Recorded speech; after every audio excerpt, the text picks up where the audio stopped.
Do you ever have a care that you don't bother to pray about because you're not sure if God cares about it?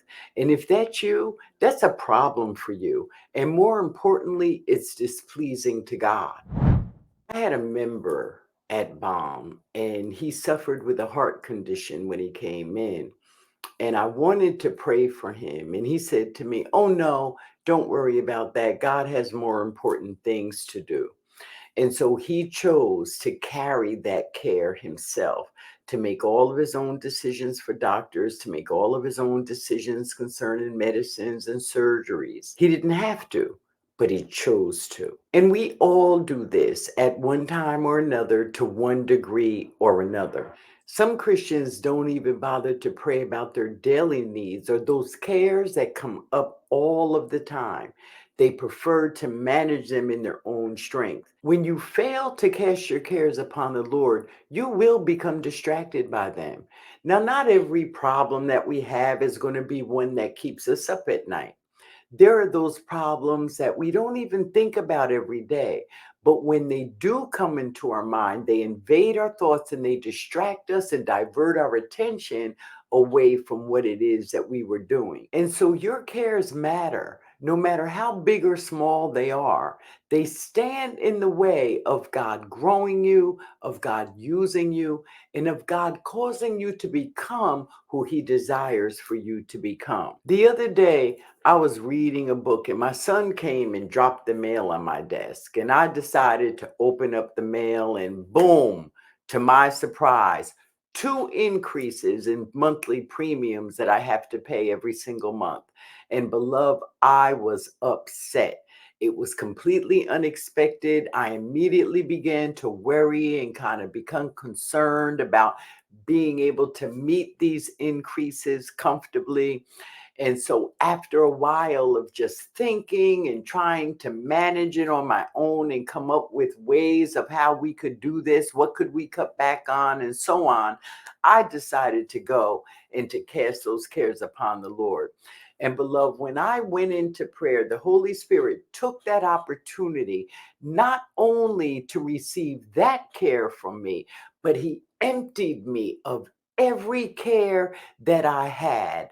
And I felt so free and so much at peace that when I stood up, I literally said out loud to the Lord, "Thank you. I feel so much peace now." And I immediately went back to reading my book. And cares are like that, beloved. They distract you, they disquiet the heart, and they can even create a distrust, especially with those cares that you fail to cast upon the Lord and you carry them yourself day after day after day. Now, in case you falsely think, well, if you had more money, that wouldn't have been a care. Beloved, economics don't matter when it comes to cares. The only thing that is required for you to have a care is for you to be alive. The poor worry about not having enough. The rich worry about losing what they have. So economics don't matter. If you're alive, you will have cares. But no matter what those cares are, no matter how big they are or how small they are, our cares get in God's way. God is by nature a caring God. He cares about anything that gets in the way of His plan for you, His purpose for you, and of you becoming who He wants you to be. The Lord is specific about who He wants you to be. And it was never to make you rich. It was never to make you famous, and it was never to cause you not to ever have another problem in life. No, Jesus said, "You did not choose me, but I chose you and appointed you, that you should go and bear fruit, and that your fruit should abide, so that whatever you ask the Father in my name, He may give it to you." So this is the reason.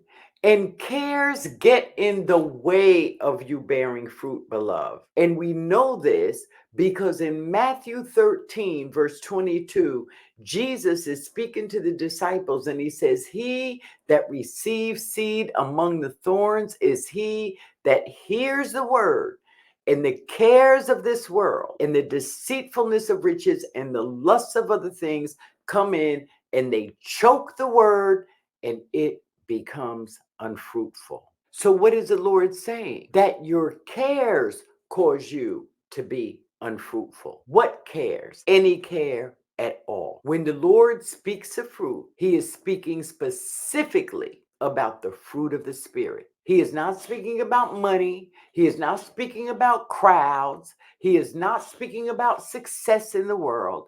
He is speaking specifically about the fruit of the Spirit. So, what are they? In Galatians 5, verse 22 and 23, the Bible is clear. But the fruit of the Spirit is love, joy, peace, patience, kindness, goodness, faithfulness, gentleness, self-control. Against these things there is no law. Now, I want you to think about this. Cares come with worry. Worry and peace cannot coexist. Cares sometimes come with fear. Fear and faithfulness cannot coexist. Cares come with lust, a lust for money or a lust for a person or a lust for power. Lust and self-control cannot coexist. So we see how cares get in the Holy Spirit's way of helping us to bear fruit that remains. Lust, anger, these are emotions and characteristics that come up in people who carry their own cares. And so we can see why God does not want us carrying any care, because any care at all can get in the way of you bearing fruit. No ifs, ands, or buts about it. And we know that any tree that does not bear fruit will be cut down and thrown into the fire. So for this reason, God cares deeply about every care that you have. God is by nature a caring God, and he wants you to throw every care up to him and have confidence that he cares about everything that you care about. 1 Peter 5 and 7 says, casting all your care upon him because he cares for you. So the only requirement for casting your care on the Lord is that it is your care, your care. No one else has to be concerned about it. No one else has to see the importance of it. It's your care. And sometimes our cares include other people. We have cares concerning our children or other loved ones. We have cares concerning other believers, beloved. So all that's necessary is that it is your care, whether it's a spiritual care, a natural care, a care concerning your mind, body, soul, or spirit. It doesn't matter. All that matters is that it's your care. And because it's your care, God cares. And he wants you to cast it upon him. God doesn't measure our cares by how big or small or by how long we've had them or how short amount of time we've had them. He doesn't want us carrying any of our cares. Your cares have a way of moving the goalpost of your faith and getting you into fear. They move your attention from the things of God to the worries of life. Right now, we see so many Christians carrying such a heavy burden of politics. The care for who is going to become president is weighing them down. It's a burden to them, and it's all that they're consumed with. They're not even thinking about God and God's power and God's ability and the gospel. Their minds are consumed with the presidential election. Yeah. And so, beloved, this is the power of cares.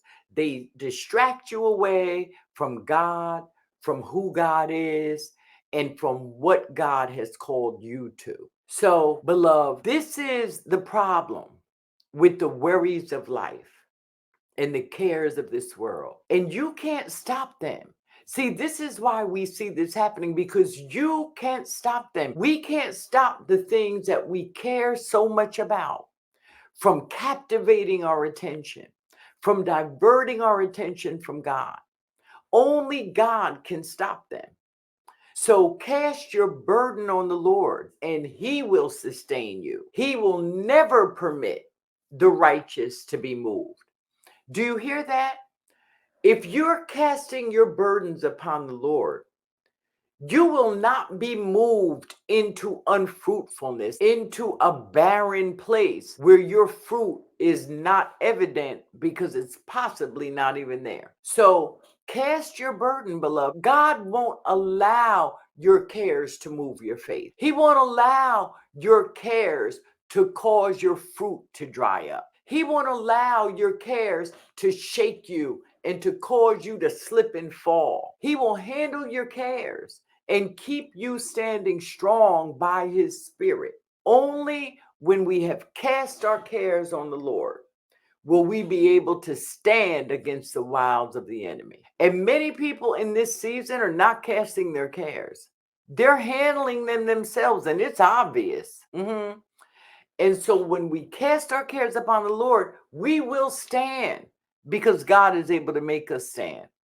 And after having done everything we know to do, we will still be standing strong in faith, unshaken, unmoved by the cares of life. So God wants to take them.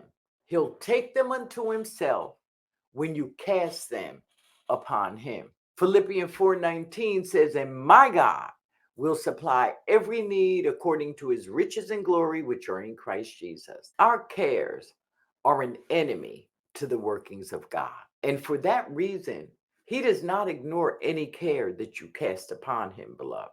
He wants you to cast them all, every one of them. And we do this by giving them to him through your speech. He takes your cares unto himself. And casting your cares doesn't always mean that you have to know a solution or know what it is you want God to give you or how you want God to resolve it. No. You can simply cast your cares and you can trust God to do whatever seems good to him to do.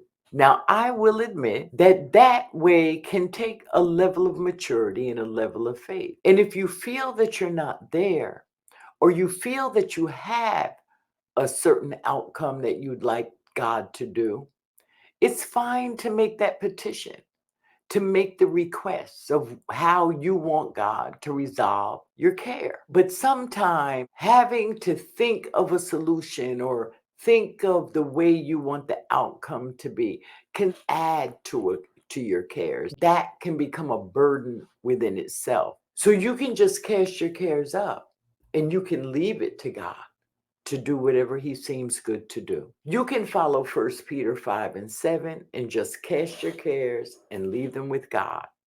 Or you can follow Philippians 4:6, which says, be anxious for nothing, but everything in prayer with supplication and thanksgiving. Let your requests be made known unto God. We're not cemented to one or the other. God gives you the choice. Either way, God is pleased. And either way, God is good. And you can expect God to do good by you. The only thing that God is not pleased with is you carrying your care, becoming unfruitful, rather than letting him carry it and resolving your cares for you.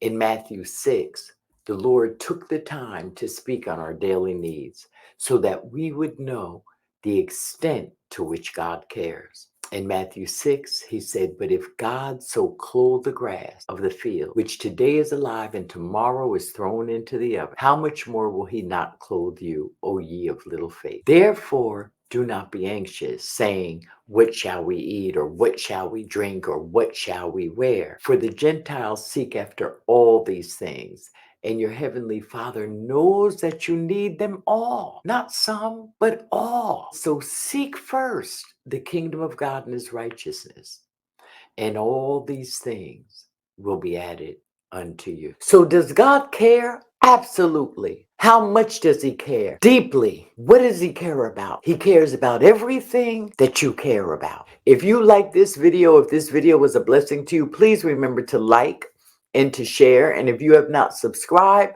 please go ahead and subscribe so that you won't miss any videos that we put out. And I will see you next time.